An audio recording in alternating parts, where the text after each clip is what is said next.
Hello, my name is Sauda Muganga. You're watching Natural Television. I'll bring to you our news headlines today. Turkey's foreign minister on Monday restated Turkish support for the country of Venezuela and its elected leadership.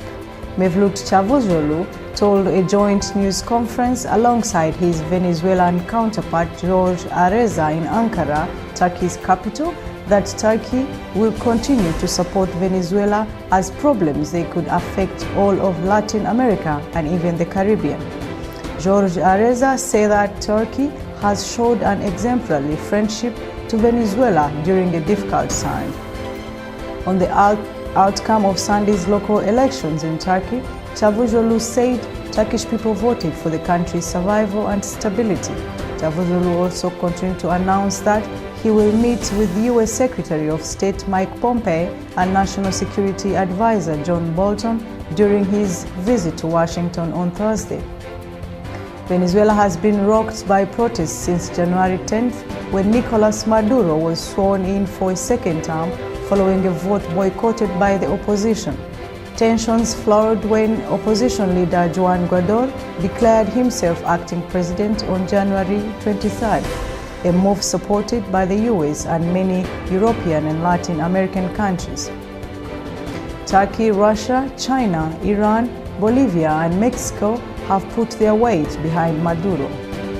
Devletlerin iç işlerine karışmamalı ve hak iradesine saygı ilkeleri çerçevesinde Maduro yönetimini Venezuela'nın meşru hükümeti olarak tanıyor.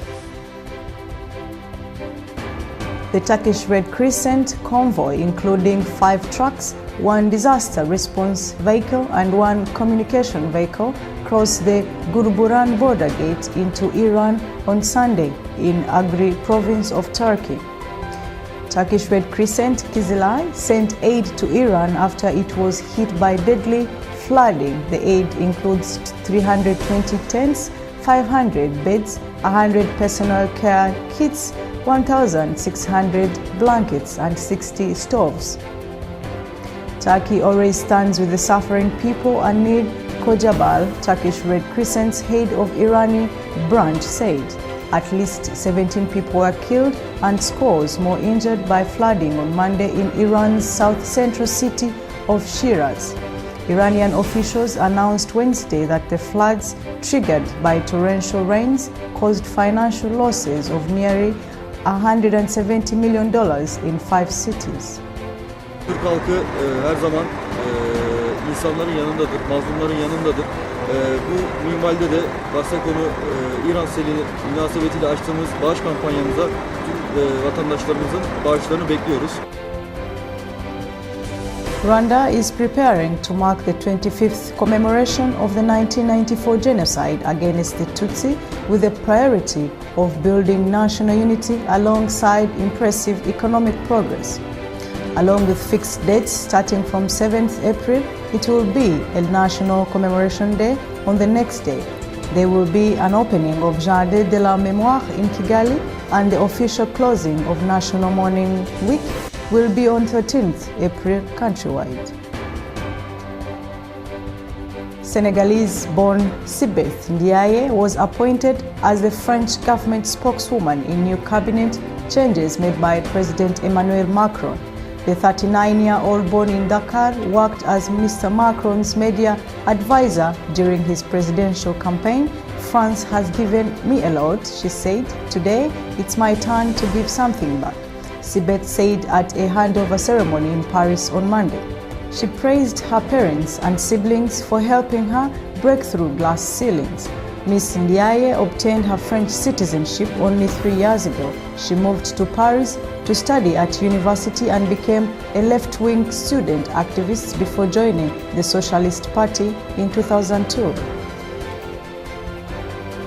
President Abdelaziz Bouteflika of Algeria announced a major cabinet reshuffle after weeks of protests to demand his resignation. State TV reports 21 out of the country's 27 ministers have been replaced. Nourdeni Deboa will remain as Prime Minister, reports from Enhari TV. President Bouteflika keeps his title as defense minister just days after Algeria's powerful army chief, General Ahmed Gad Salah, urged the erring president to stand down. Other new cabinet members include Sabri Boukadoum, who will reportedly replace Ramatan Ramara as foreign minister. Mohamed Akraba will overtake from Mustafa Gitani as energy minister, while finance minister Abdurrahmane Raoul has been replaced by central bank governor Mohamed Rukal. Pope Francis leads a mass at the Prince Moula Abdallah Sports Complex in Rabat, Morocco, last Sunday.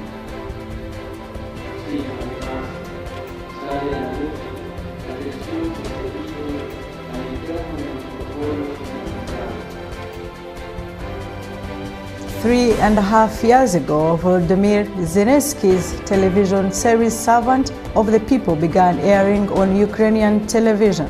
For a country where money and powerful oligarchs have long dominated politics, the concept was beguiling.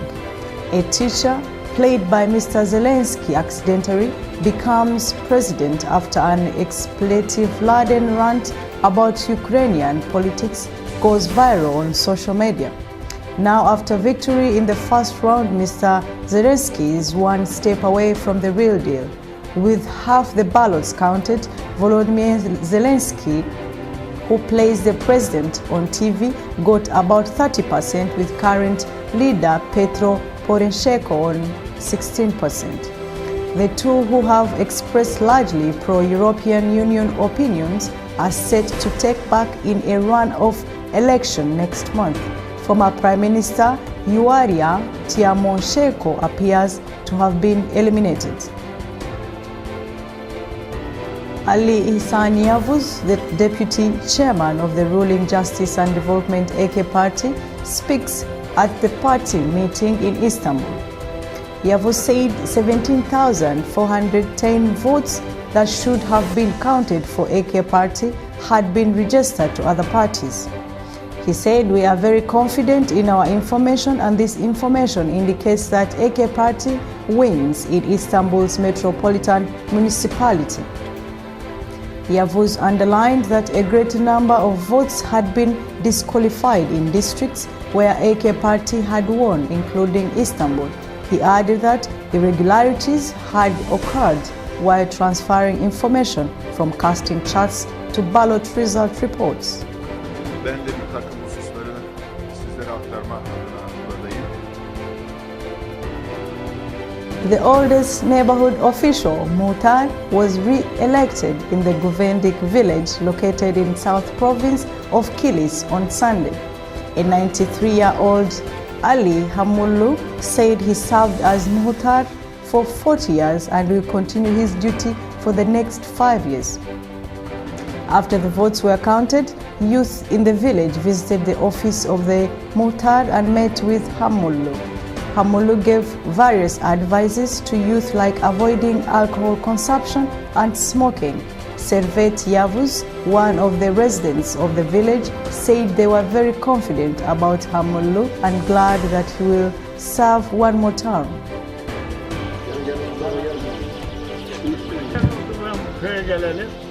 Geldiğim sene muhtarlığı elime aldım. Bu senedir muhtarım. Bugün de komşularımın o güzel oylarıyla bir seneye geçtim.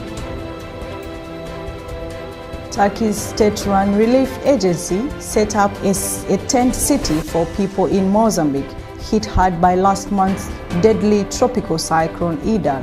The Turkish Disaster and Emergency Management Authority built the tent city with the support of other agencies, including National Medical Search Team and Search and Rescue Association, as well as the charity group Turkiye Diyanet Foundation in the Tika town near the central Belar city. The tents were sent by military cargo plane from Turkey to the South African country. Idal made landfall in Mozambique's port city of Belar on March 14th with winds of up to 100 miles and 177 kilometers per hour. killing at least 534 people in Mozambique, according to local media.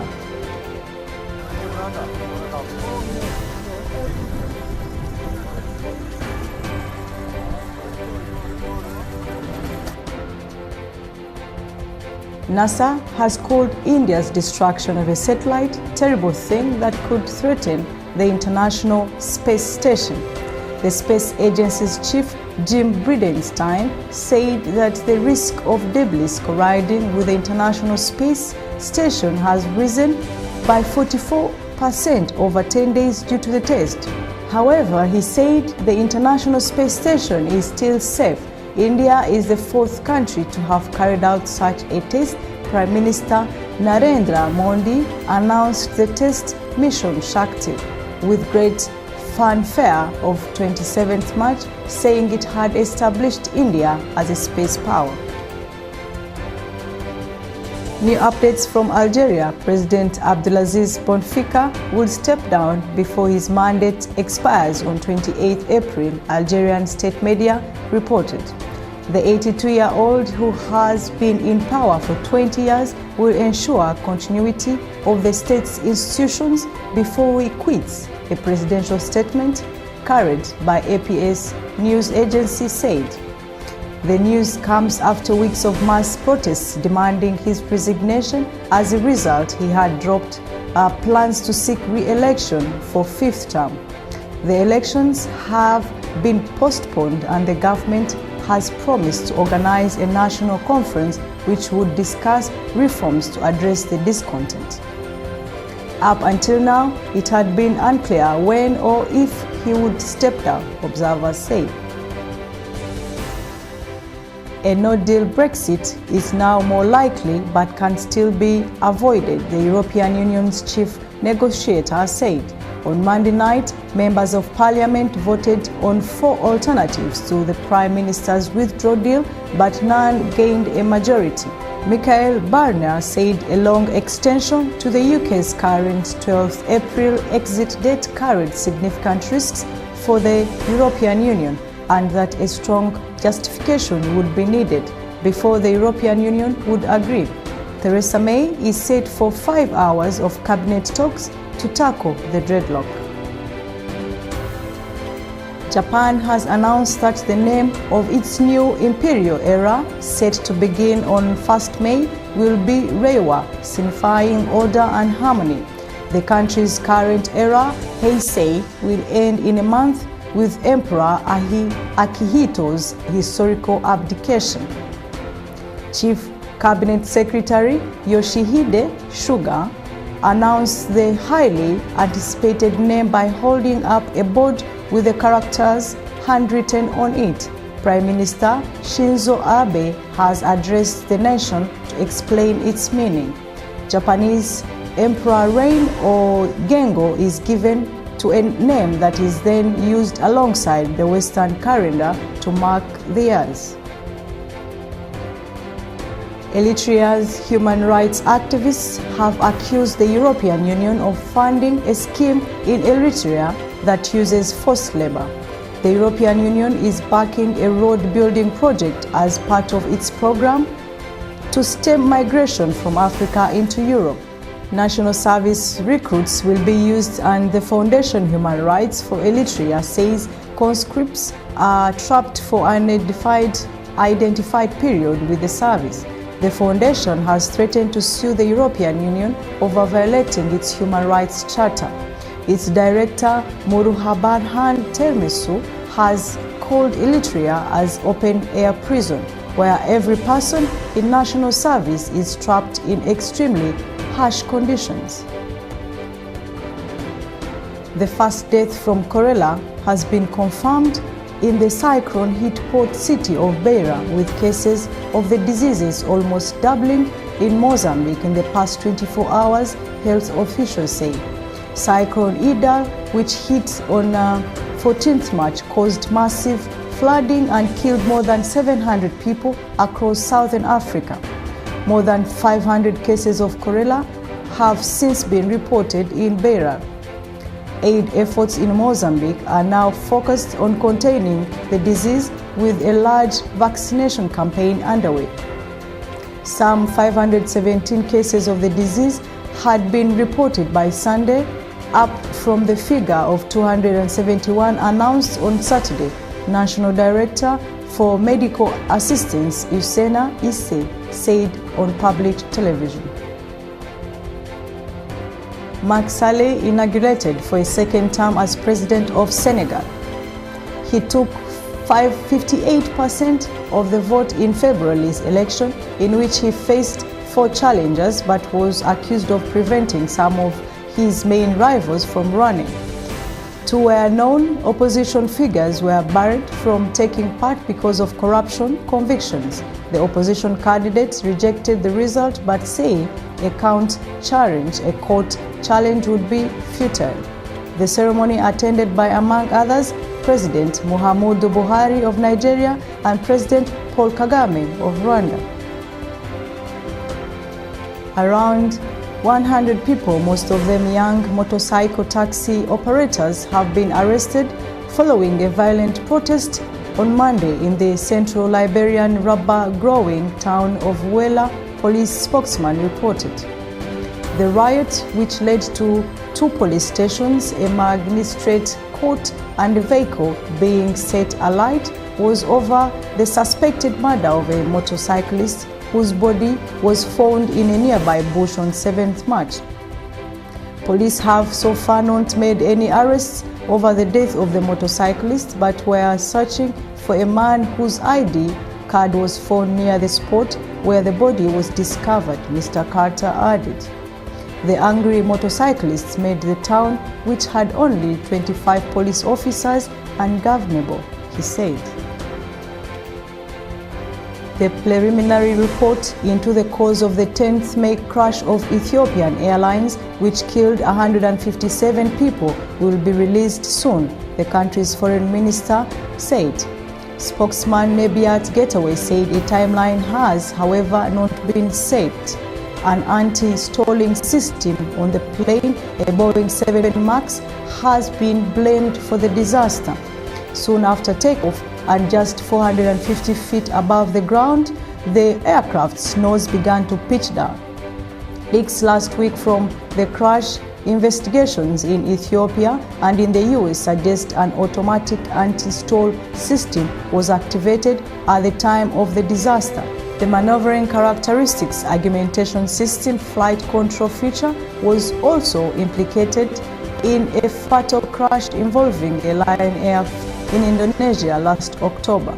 The Boeing 737 went down shortly after takeoff from Jakarta, killing all 189 people. Boeing 737 MAX models have been grounded around the world after the Ethiopia crash. Thank you so much for being with us. You can check our social medias of Natural Television or send us messages on our WhatsApp number written on your screen. My name is Sauda Muganga, Natural Television from Ankara in Turkey. See you soon.